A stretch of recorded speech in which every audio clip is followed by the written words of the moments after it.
Hi, Navin. Today, first of all, congratulations for, inauguration of your new office. I believe this is the extended part of your old office. I have one question that, was the part of discussion there that, how companies like Marvell can contribute to the ecosystem, the semiconductor ecosystem in India by collaborating with the government. Like, it was earlier mentioned in the panel that, the companies like this, if they collaborate, then you can solve a lot of challenges and it will be a win-win for both. So how do you see that, and what are the areas are you looking to collaborate with the government of India? Wonderful. Thank you for being here. It's a special day for us, not just inaugurating the new office, but also completing 20 years in India. It's very exciting times for us. And as we have done it, we have said always that we will build the products and technology for the Marvell, but we also consciously collaborate with the ecosystem. When I specifically look at government, we also look at saying, hey, what could be the role that multinationals can play when we are building that ecosystem? While Make in India, support the India startups and all of is needed, but multinationals is needed to ensure that we can guide, hold the hand together and take them to a complementary solution or a larger system solution that we can bring in. To specifically put in, we are in AI infrastructure. AI infrastructure has multiple things, right from the compute, which is what we call as GPUs and XPUs, to the different switches and interconnects, the storage, memory, security. But now the problem is going big. This whole system and rack is becoming big. The power is becoming big.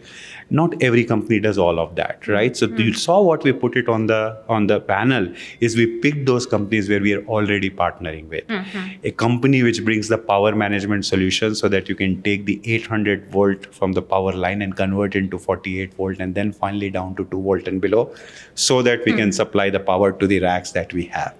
A company which is building a photonics solution so that we can complement theirs versus ours to make different interconnects and networking solution for a co-package optics to a further into the network and all of those things.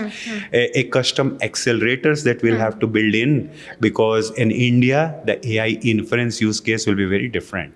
It will be used for 1 billion lives across education, agriculture, medical, governance, and all of those things. How do we customize it to fit in so that it can fit in into a, let's say, GPU cost model of not dollars per seconds, but into rupee per seconds, some things where the tokens is affordable and can take it to the mass and make a change to the humanity. So we are partnering with all of those ecosystems. What you also saw that we feel academia is a very integral part of it. Some of these technologies is something that we have to build for the future. How do we partner with that? We have a very strong partnership with IIT Hyderabad, where we have a large lab that we have set it up, and we are already working on dozen of research projects with them to build the layer of hardware, software, accelerator, and networking on top of that, right?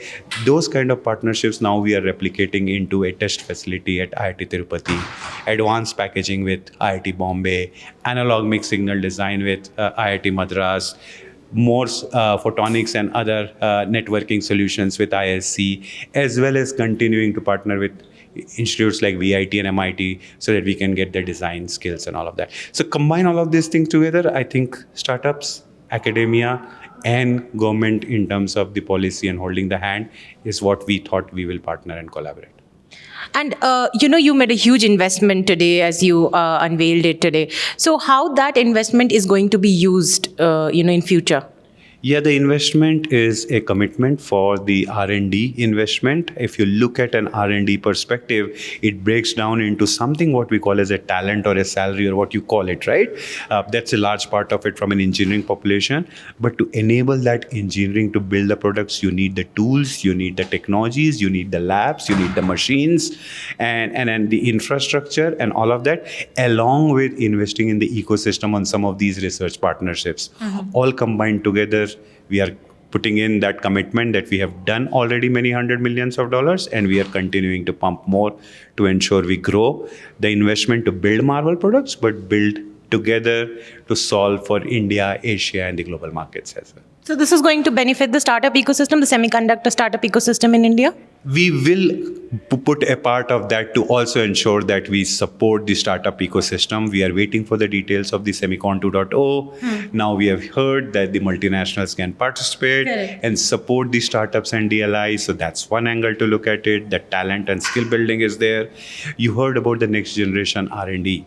We have to build that as well, right? How do we define an industry-defined R&D projects so that we don't have to license the technology from the other countries in the future? Because one day incentives will go away, and then the India ecosystem has to survive on its own, and which will happen when we all join hand together so that we can create a supply chain, we can create an ecosystem and ensure that the supply chain is complete. There's a commercial transactions happening, there's a future R&D development happening, IP is being built, and that goes into the foundations, the subsystems, to the chips, to the softwares and the systems together. Well said. I think that sums it up, because one day DLI, the incentive scheme that government is giving, obviously has to come to an end, and then an ecosystem has to be self-sustaining. So one last question to you. Even the government representative has also mentioned, Amitesh has mentioned that, right now fabless design is the focus of India. And manufacturing, he said that, there is one in the North India, but then there will be a couple of more. What is your thought, that should we focus on the design fabless structure or the manufacturing part? Yeah, I strongly believe that we should focus on the product and the design and the IP creation, right? One, because it's the significant value contributor in the value chain. If you look at that, manufacturing at some time is a service model. The margins and the value contribution is not that high. Look at the most so-called as valuable company in the world. They are a fabless company. Look at the many other trillion-dollar semiconductor companies that's there. Many of them are fabless companies, because that's the value creation that happens during the IP product and that chip design. And that's why we are saying that from an India ecosystem, focus on that.